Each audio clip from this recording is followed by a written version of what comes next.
Starting our chapter of inverse trigonometric functions. इससे पहले हम थोड़ा सा स्टार्ट करते हैं फंक्शंस से, ठीक है। स्टार्टिंग फ्रॉम हमने कहां से किया था? सबसे पहले आपने सेट पढ़े थे। सेट क्या होता है? Well defined collection of objects. For example set ए होता है जिसमें आपके कुछ एलिमेंट्स होते हैं, ए बी सी, कुछ भी आप रख सकते हो। उसके बाद आपने क्या पढ़ा था? कार्टेशियन प्रोडक्ट, ए क्रॉस बी पढ़ा था, ठीक है। उसमें क्या होता है? पहला एलिमेंट ए का होता है और दूसरा एलिमेंट बी का होता है। इस तरह से हमारा कार्टेशियन प्रोडक्ट बनता है, ठीक है। First element belongs to A set and second element belongs to B set. इसके बाद हमने पढ़े थे रिलेशन। रिलेशन क्या होता है? कोई ऐसा रूल जो डिफाइन का होता है ए से बी में, कोई भी ऐसा रूल जो ए के एलिमेंट्स को मैप करता है बी में, ठीक है। फिर हमने क्या किया था? फंक्शन पढ़े थे। रिलेशन का स्पेशल केस जो होता है वो होता है फंक्शन। तो रिलेशन और फंक्शन में क्या डिफरेंस होता है ये भी हमने पढ़ा था। एफ एक्स एक फंक्शन है ए से बी में, तो क्या उसकी इंपॉर्टेंट क्वालिटीज होती हैं कि जो आपके यहाँ पे एलिमेंट्स हैं ए बी सी 1 2 3, यहाँ पे जो आपके एलिमेंट्स हैं इन सब की इमेज होनी चाहिए, ठीक है। इन सब की इमेज होनी चाहिए, कोई बचना नहीं चाहिए इसमें से, ए वाले सेट में से। और उसके बाद क्या होता है? ए की 2 के साथ मैपिंग। फॉर एग्जाम्पल ए का 1 बना दिया मैंने और ए की इमेज 2 बना दी, ऐसा नहीं होना चाहिए, ठीक है ना। फिर हमने पढ़े थे type of function. Type of function कौन से होते हैं आपके? टाइप्स ऑफ फंक्शन पे आ जाते हैं। टाइप्स ऑफ फंक्शन होते हैं आपके 1 1। अगर आपका एक एलिमेंट एक के साथ ही इमेज बनाता है, एक एलिमेंट एक के साथ ही इमेज बनाता है तो वो आपका 1 1 फंक्शन होता है। इसके बाद आपका आता है इनटू फंक्शन और onto function. Onto function कौन सा होता है? अगर आपके y वाले में, b वाले सेट में कोई भी एक्स्ट्रा एलिमेंट नहीं है, मतलब y वाले सारे एलिमेंट्स की प्री इमेज आपको a में मिलती है। Every element of b has pre image, ठीक है, इन a, तो वो माना जाता है ऑन टू सेट। इस फिर आते हैं आपके इनटू वाले। इनटू वाले फंक्शन कौन से होंगे? जिसमें आपके y में कम से कम एक एक्स्ट्रा एलिमेंट हो जिसकी कोई प्री इमेज ना हो। फॉर एग्जांपल यहाँ पे 4 एक्स्ट्रा है तो वो आपका क्या बन गया? एक इनटू फंक्शन बन गया, ठीक है। इसके बाद हम क्या करते हैं? 1 1 onto. 1 1 onto function कौन से होते हैं? फॉर एग्जाम्पल जैसे मैंने ये बनाया 1 1 भी है और ऑन टू भी है, यहाँ पे कोई एक्स्ट्रा एलिमेंट नहीं बचा हुआ, ठीक है। एक का एक के साथ रिलेशन है और बी वाले सेट में कोई भी एक्स्ट्रा एलिमेंट नहीं बचा हुआ जिसकी इमेज ना हो, प्री इमेज ना हो। तो ये हमारा 1 1 ऑन टू फंक्शन है जिसे हम बाइजेक्टिव फंक्शन भी बोलते हैं। बाइजेक्टिव फंक्शन क्यों बोलते हैं? क्योंकि खाली 1 1 को इंजेक्टिव बोला जाता है, खाली ऑन टू को सरजेक्टिव बोला जाता है, तो दोनों मिला के क्या बन जाता है? बाइजेक्टिव। एक हमारा बीच में रह गया many one function. Many one function क्या होता है? मैनी का 1 के साथ, मतलब ए और बी अगर दोनों की इमेज ये 1 बन जाए, ठीक है, तो ये हो जाएगा मैनी वन फंक्शन। क्योंकि यहाँ सबकी इमेज बन रही है ना, इमेज बनने से मतलब है ए बी सी सबकी तीनों की यूनिक इमेज बन रही है, ठीक है। तो this is many one function, ठीक है। तो ये सारे फंक्शन समझ आ गए। इसके बाद हम चलते हैं इनवर्स ऑफ अ फंक्शन में। इनवर्स ऑफ अ फंक्शन हमने थोड़ा सा किया भी था लास्ट चैप्टर में। इनवर्स ऑफ फंक्शन, अगर हमारा एक फंक्शन a से b को मैप कर रहा है, ठीक है। फॉर एग्जाम्पल ये एफ एक्स है जो a से b में मैपिंग कर रहा है, तो f इनवर्स क्या होएगा? वो b को a से मैप करेगा, जस्ट स्विच कर देगा b को a से। b इधर आ जाएगा और a इधर आ जाएगा। 1 2 3। फॉर एग्जाम्पल यही लेके चलो, अगर मेरी कुछ इस तरह का फंक्शन हो, a का 1 b का 1 और c का 3। अब चेक करो, अगर मेरी 1 की a से और 1 की फिर b से, c की 3 से, इस तरह से मैपिंग हो, तो क्या ये फंक्शन बन रहा है? ये फंक्शन ही नहीं है, क्योंकि एक की 2 के साथ नहीं होनी चाहिए रिलेशन। यहाँ पे एक एलिमेंट का 2 के साथ रिलेशन दिखा रहा है, तो इनवर्स करते ही ये फंक्शन ही एग्जिस्ट नहीं करता। तो ये हमने बातें पढ़ी थी कि इनवर्स फंक्शन इन्वर्टिबल बोला जाता है, जिसको पहले पूछा जाता है कि ये फंक्शन इन्वर्टिबल है या नहीं है। इन्वर्टिबल का मतलब उसका इनवर्स एग्जिस्ट भी करता है या नहीं करता। तो दो बातें होती हैं इन्वर्टिबल फंक्शन के लिए, पहला वो 1 1 होना चाहिए और दूसरा वो ऑन टू होना चाहिए। एक की एक के साथ इमेज होनी चाहिए और ऑन टू मतलब यहाँ कोई एक्स्ट्रा एलिमेंट नहीं होना चाहिए। मान लो यहाँ पे 4 होता, अब मैं इसका उल्टा कर देती हूँ तो 4 बच गया, इसकी तो कोई इमेज ही नहीं है, इसका मतलब ये फंक्शन ही नहीं है।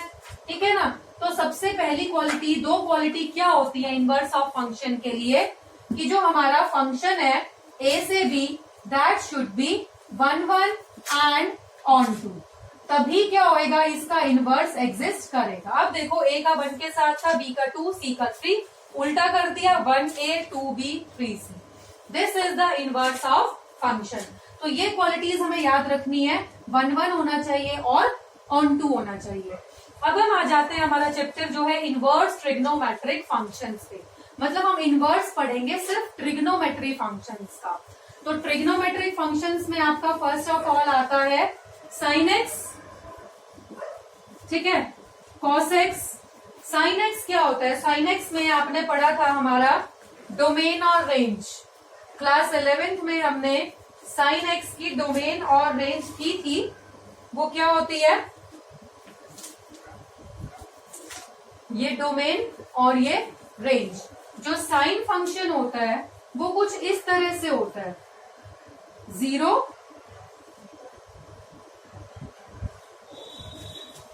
ये कुछ ऐसे बनता है, ये आपका एक्स एक्सिस है, ये वाई एक्सिस है, π/2 मैक्सिमम वैल्यू 1, ठीक है। इसके बाद यहां -π/2 -1 पढ़िए ना, ये साइन में जो वैल्यू होती है वो 1 से -1 के बीच में होती है। अगर थीटा 0 है तो 0, π/2 है तो मैक्सिमम वैल्यू 1 होती है, -π/2 है तो भी मैक्सिमम वैल्यू 1 होती है। पाई पे जाएंगे तो 0 हो जाएगा, ये हो जाएगा आपका 3π/2, फिर ये हो जाएगा 2π। ठीक है, इस तरह का कुछ हमने ग्राफ पढ़ा हुआ है साइन फंक्शन का। तो साइन फंक्शन के लिए आपका डोमेन और रेंज क्या होएगा, ठीक है। अब ये बताइए डोमेन क्या है इसका, आपका रियल फंक्शन, रियल नंबर, आप कुछ भी ले सकते हो, थीटा कुछ भी ले लो, ठीक है। और रेंज क्या है, रेंज देखो यहां से यहां तक है, -1 से 1 तक। ये जो ग्राफ है सिर्फ 1 से -1 के बीच में ही रहेगा। आप थीटा की कोई भी वैल्यू पुट कर दो, -1 से 1 के बीच में ही उसकी वैल्यू आएगी। तो -1 और 1, और ये क्लोज ब्रैकेट लगाई है मैंने, क्यों लगाई है, क्योंकि -1 भी इंक्लूडेड है और 1 भी इंक्लूडेड है इसमें, ठीक है। तो डोमेन जो होगी वो R होगी और रेंज जो होगा वो -1 से 1 तक होएगा। अब देखो डोमेन मैंने R बोली है, R का मतलब मान लो मैं इसका 0 ले रही हूँ वैल्यू, पाई ले रही हूँ, 2π ले रही हूँ, कुछ भी ले रही हूँ। 0 पे इसकी वैल्यू क्या होती है साइन की, 0। 180 पे साइन 180 तो भी 0, साइन 2π वो भी 0, ठीक है। तो ये इस तरह से बन गया। और अगर मैं लेती हूँ π/2, 3π/2 या -π/2, इन सब के आंसर क्या आएगा आपका, ठीक है। ये π/2 और 3π/2 इन सब का आंसर क्या आता है आपका 1। ये दो एलिमेंट्स हैं, ये आपका आंसर क्या शो कर रहे हैं 1। तो ये कैसा फंक्शन है, ये मैनी वन फंक्शन है, ठीक है। बहुत सारे एलिमेंट्स की एक ही इमेज बनती जा रही है, this is a many one function. अब अगर मुझे इसका इनवर्स करना हो, ठीक है, इनवर्स करते हुए मैंने अभी बताया था कि फंक्शन को क्या होना चाहिए 1 1 और ऑन टू, पर ये तो हमारा ऑन टू फंक्शन भी आपका ना, तो ये ऑन टू फंक्शन आ रहा है, ठीक है। और उसके बाद ये मैनी वन फंक्शन है, इसको 1 1 करना पड़ेगा, जब भी तो हमारा इनवर्स एग्जिस्ट करेगा। अब 1 1 करने के लिए हम क्या करेंगे, ये जो वैल्यूज है ना ये रिपीट ना करें, हम इसको ना रेस्ट्रिक्ट कर देंगे कि एक वैल्यू के लिए एक ही आंसर दे, बार बार रिपीट ना हो। फॉर एग्जाम्पल ये वाला जो है ना -π/2 से π/2 यहां तक, देखो मैं डबलिंग कर रही हूँ, ये वाला मैं हिस्सा ले रही हूँ इस ग्राफ का। यहाँ पे अगर मैं डिफरेंट थीटा लेती रहती हूँ तो मुझे डिफरेंट वैल्यूज मिलती रहेंगी। ठीक है, देखो कैसे, -π/2। अगर मैं -π/2 लेती हूं तो मेरा आंसर मिलेगा मुझे -1। अगर मैं लेती हूं आपका 0 तो मुझे आंसर मिलेगा 0। अगर मैं लेती हूं π/2 तो मुझे आंसर मिलेगा 1। ठीक है, तो डिफरेंट थीटा के लिए डिफरेंट आंसर मिलेंगे। अगर आप यहाँ पे कोई और वैल्यू ले लेते हो, π/4 ले लेते हो, -π/4, उसके लिए आपको कुछ और आंसर मिल जाएगा। तो इस ब्रांच में कोई भी वैल्यू, कोई भी आंसर रिपीट नहीं होएगा। तो ये मैपिंग कैसी हो जाएगी आपकी, 1-1 मैपिंग। ठीक है, हमने ऐसा क्यों किया है, इसको हमने रेस्ट्रिक्ट कर दिया इस फंक्शन को, क्योंकि 1-1 ऑन 2 बन ही नहीं रहा था, तो हम इसका इन्वर्स कर ही नहीं सकते जब तक ये 1-1 ऑन 2 नहीं बनता। तो हमने इस ग्राफ को कट कर दिया कि हम इसका इन्वर्स सिर्फ इतने ही पोर्शन में पढ़ेंगे, और इस पोर्शन को हम क्या बोलते हैं, प्रिंसिपल ब्रांच।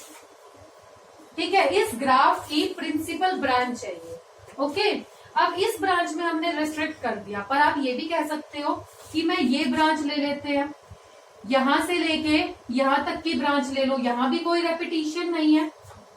ठीक है, तो आप कोई भी ब्रांच ले सकते हो, इंडीड कोई भी ले सकते हो, बट एक यूनिवर्सली एक्सेप्ट किया हुआ है कि हम साइन की ब्रांच क्या लेंगे, -π/2 से π/2 तक। ये आर नहीं लेंगे कि कोई भी नंबर ले लो और आंसर निकाल लो, उसमें तो हमारा मैनी वन फंक्शन बन रहा था। ठीक है, तो हम डोमेन क्या लेंगे यहाँ पे, -π/2 से π/2, बस इतना ही डोमेन लेंगे। उसके लिए जो हमारा रिजल्ट है वो -1 से 1 के बीच में आ जाएगा। अब हम इसका इनवर्स करते हैं, तो साइन इनवर्स x, ये जो रेंज है ये डोमेन बन जाएगी आपकी, और ये जो डोमेन है ये आपका रेंज बन जाएगा। ठीक है, आई थिंक ये समझ में आ गया होगा आपका, हमने डोमेन और रेंज को किस तरह कन्वर्ट किया है। ठीक है, इसके बाद हम चलते हैं कॉस फंक्शन। आपका जो ग्राफ है अब आपके सिलेबस में नहीं है, जस्ट आपको समझना है डोमेन और रेंज। साइन की, साइन इनवर्स, पहले हम साइन की समझते हैं। साइन का जो हमारा वो रहेगा डोमेन और रेंज, ये हम लिख चुके हैं -1 से 1 और -π/2 से π/2। ठीक है, इसके बाद हम चलते हैं कॉस पे, कॉस इनवर्स। ठीक है, अगर हमारा सिंपल कॉस फंक्शन होता है, सिंपल कॉस एक्स होता है, तो उसकी डोमेन और रेंज क्या होती है, वो भी हमारा -1 से 1 के बीच में लाई करता है। देखो कॉस का ग्राफ भी तो ऐसे ही बनता है ना आपका, 0 पे उसकी वैल्यू 1 होती है, इस तरह का। तो ये भी -1 और +1 और -1 के बीच में लाई करता है। तो इसकी रेंज क्या होगी कॉस की, -1 से 1। ठीक है, डोमेन क्या होएगा, वही आर, कुछ भी पुट कर लो, थीटा को हम कुछ भी पुट करेंगे वो हमें वैल्यू देता रहेगा। फिर हमने क्या करना है, अगर इसका इनवर्स फाइंड आउट करना है तो इसके ग्राफ को भी रेस्ट्रिक्ट करना पड़ेगा। अगर हम पूरे ग्राफ पे चलेंगे तो ये मैनी वन फंक्शन देगा। देखो यहाँ पे भी आपका 0 वैल्यू दे रहा है, यहाँ पे भी आपकी 0 वैल्यू दे रहा है, इस थीटा पे भी आपकी 0 वैल्यू दे रहा है, तो ये मैनी वन फंक्शन है। बट हमें इसका 1-1 फंक्शन करना है, तो इसको हम रेस्ट्रिक्ट कहां से करते हैं, 0 से पाई। ये वाला जो ग्राफ है ये इसकी प्रिंसिपल वैल्यू ब्रांच जोड़ेगी 0 से पाई। ठीक है, तो हम रियल नंबर मतलब कोई भी थीटा पुट ना करके सिर्फ 0 से पाई तक का थीटा पुट करेंगे। ओके, क्योंकि ये 0 पे भी डिफाइंड है और पाई पे भी डिफाइंड है। ठीक है, ये यूनिवर्सली एक्सेप्टेड है। अब जब हम इसका इनवर्स करेंगे तो -1 और 1 जो है डोमेन बन जाएगा और 0 से पाई ये जो है वो इसकी रेंज बन जाएगी। ठीक है, अब चलते हैं हम टेंजेंट पे,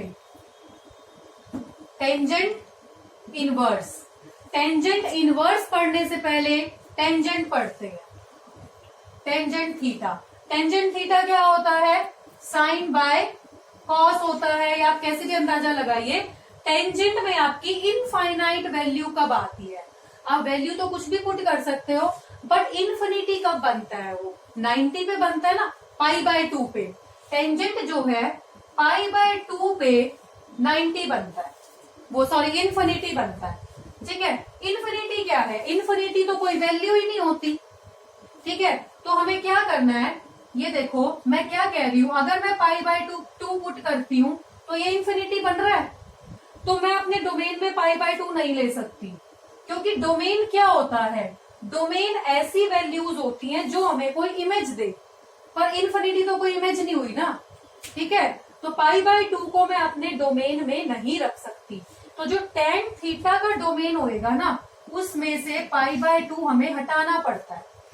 समझ में आ रहा है, पाई बाय टू हम नहीं रख सकते, पाई बाय टू के जो मल्टीपल्स होते हैं क्योंकि वो इनफाइनाइट आंसर देते हैं, तो हमारे डोमेन में ये नहीं होता। ओके, उसके बाद जो टेंजेंट का फंक्शन होता है उसका आंसर जो होता है वो कुछ भी आ सकता है, रियल नंबर्स।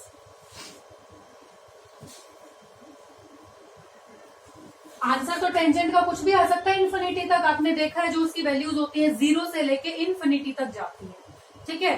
तो ये हमारा आर लिख दिया मैंने, कोई भी वैल्यू हो सकती है।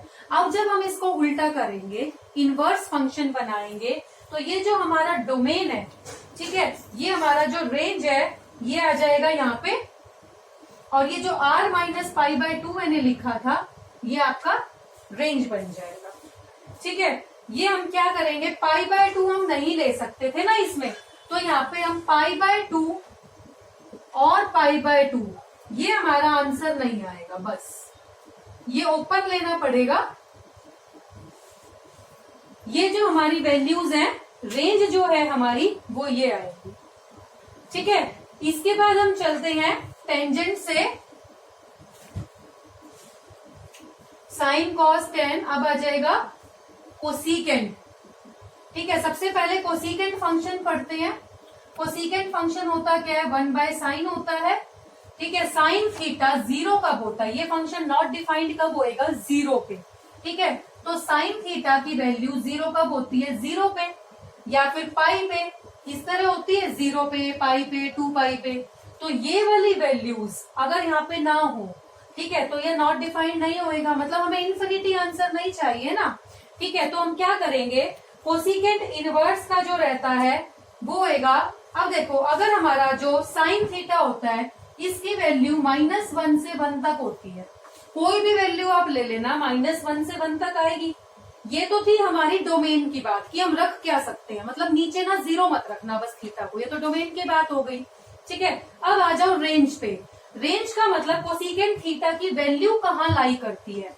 अब देखो 1 by sine theta, sine theta की वैल्यू कहाँ लाई करती है, -1 से 1 के बीच में, -1 से 1। अब जब तुम 1 को मान लो यहाँ पे 0.5 है, तो किसी छोटे नंबर से तुम अगर डिवाइड करोगे ना, चाहे वो -0.5 हो चाहे वो 0.5 हो, 1 से तो छोटा ही है, ठीक है। तो जो आंसर आएगा ना वो इनके बीच में कभी नहीं आएगा, या तो तुम्हारा -1 से छोटा आएगा या +1 से बड़ा आएगा, ठीक है। इसकी जो रेंज होएगी वो क्या होएगी, -1, मतलब कि माइनस इन्फिनिटी से -1 तक की होएगी और 1 से लेके इन्फिनिटी तक की होएगी, ठीक है। इनके बीच में कभी नहीं आएगी, -1 और 1 के बीच में कभी नहीं आएगा, तो ये होएगी इसकी रेंज। तो जो रेंज थी वो डोमेन बन जाएगा जब हम इनवर्स फंक्शन करेंगे। ये जो मैंने रेंज बताई है कि इनके बीच में आंसर नहीं आएगा, इनवर्स फंक्शन का क्या बन जाएगा, ये आपका डोमेन। तो r -1 और 1 इनके बीच में आंसर नहीं आएगा। और थीटा हमने क्या पुट किया था कि डिनोमिनेटर 0 नहीं होना चाहिए, साइन थीटा 0 नहीं होना चाहिए। साइन थीटा 0 पे होता है ना, 0 पे, पाई पे, तो ये हो जाएगा हमारा -π/2, π/2 और -0, ठीक है। 0 नहीं लेना हमें अपनी ब्रांच में, 0 वैल्यू नहीं लेनी उस ब्रांच में, -π/2 से π/2 की ब्रांच लेनी है, जैसे साइन थीटा की ब्रांच ली थी वही ब्रांच लेनी है, और उसमें 0 नहीं लेना, ठीक है। इसके बाद आ जाते हैं सीकेंट इनवर्स। सीकेंट इनवर्स क्या होता है, कॉस का उल्टा होता है, मतलब सीकेंट जो होता है वो क्या होता है, 1/cos होता है। तो cos 0 कहाँ पे होता है आपका, ये होता है 90 पे, मतलब π/2 नहीं आना चाहिए, वो तो हो गया डोमेन। जब हम इनवर्स करेंगे तो जो डोमेन है वो क्या बन जाएगा, रेंज, मतलब π/2 नहीं आना चाहिए, 90 नहीं आना चाहिए। तो सीकेंट की रेंज क्या बन जाएगी, 0 से पाई, देखो यही वाली ब्रांच लेंगे जो कॉस की लिए, 0 से पाई, और इसमें हमारा π/2 वैल्यू नहीं आनी चाहिए बस। ठीक है, अब हम चलते हैं रेंज पे।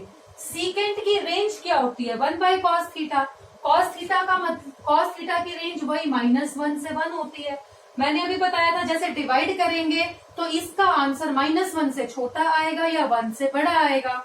जो रेंज बनी है वो इसकी डोमेन बन जाएगी, इनवर्स फंक्शन की डोमेन बन जाएगी। तो क्या आ जाएगा यहाँ पे? बिल्कुल सेम आ जाएगा, r-1 और 1। इसके बाद रह गया हमारा कॉट फंक्शन, कॉट इनवर्स। जो कॉट होता है वो होता है 1/10, सिंपल कॉट फंक्शन। अब टेंजेंट जो है हमारा इन्फिनिटी कहाँ आता है? 90 पे, मतलब नीचे 90 नहीं आना चाहिए। ठीक है, टेंजेंट फंक्शन में 90 नहीं आना चाहिए। ब्रांच हम यही लेंगे -π/2 वाली, मतलब हम 0 से यहाँ पे आपका कॉट फंक्शन में r आ जाएगा जैसे 10 में आया है, और इसकी ब्रांच ले रहे हैं हम 0 से π। ठीक है, sine by cos cos by sine करके इसको ऐसे लेना है हमें 0 से π। तो ये आपकी टेबल है जो आपको लर्न करनी है। सबसे पहले प्रिंसिपल वैल्यू जो ब्रांच है ना, ये जो रेंज है ये आपको प्रिंसिपल वैल्यू ब्रांच बोला जाता है, इसको प्रिंसिपल ब्रांच। अगर कुछ लिख ना रखा हो कि हमने कौन सी ब्रांच लेनी है, कहाँ इसकी रेंज लेनी है, तो ये फिक्स होती है कि यही लेनी है। अच्छा, याद इसको कैसे करेंगे? जो साइन है इसका उल्टा है कोसिकेंट, और ये जो है tan, इनकी तो ब्रांच है π/2 वाली। ठीक है, ये आप चेक कर ही सकते हैं कि इसमें 0 नहीं लेना कोसिकेंट में, क्योंकि 1/sin होता है। इसके बाद कॉस, सीकेंट, कॉस का उल्टा सीकेंट, और कॉट। ठीक है, कॉस, सीकेंट, कॉट, इन तीनों की सेम ब्रांच होती है 0 से π वाली। ठीक है, आप इसको ऐसे याद कर सकते हैं। तो यहाँ पे आपकी टेबल जो है ये सबसे जरूरी है, ये याद होनी चाहिए आपको। इसके बाद हम चलते हैं एक आध क्वेश्चन पे। क्वेश्चंस इसके हैं, फॉर एग्जाम्पल फर्स्ट क्वेश्चन है साइन इनवर्स 1/√2।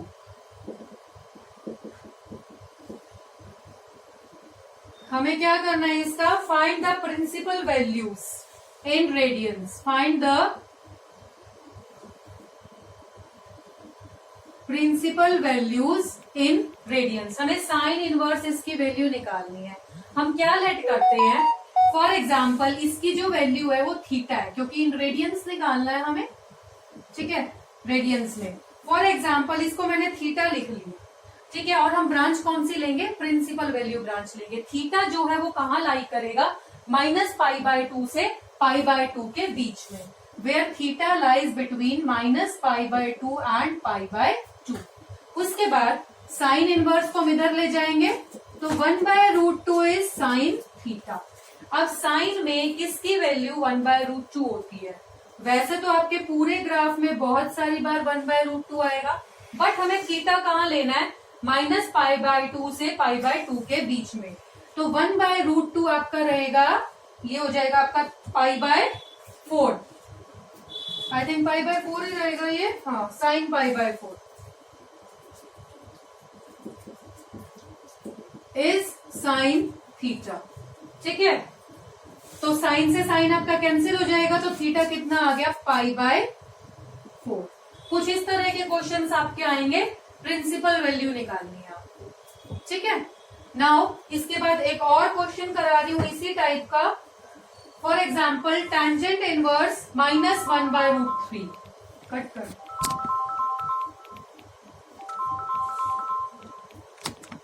किसका है? पापा का घर एक बच्चा सारा है मीटिंग में। बस जा चुके सर, अभी आया था, और जब आपने ये पहला क्वेश्चन शुरू ये किया बंद नहीं किया क्या? वो चल ही रहा हो। ना पोज है। कहाँ पोज है? देख ली। अरे ये नंबर देखो, तो ये वाला है, इसको मैं लेट कर लेती हूँ। फॉर एग्जाम्पल इसकी वैल्यू है थीटा, एंड थीटा जो है इसके प्रिंसिपल ब्रांच में लाई करता है। Theta lies between -π/2 and π/2।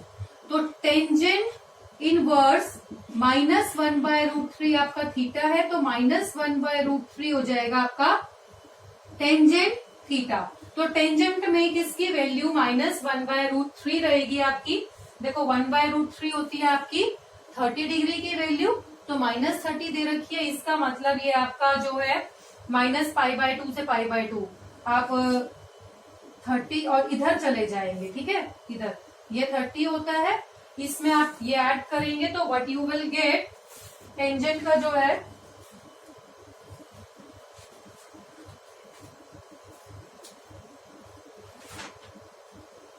you are getting the answer π/6.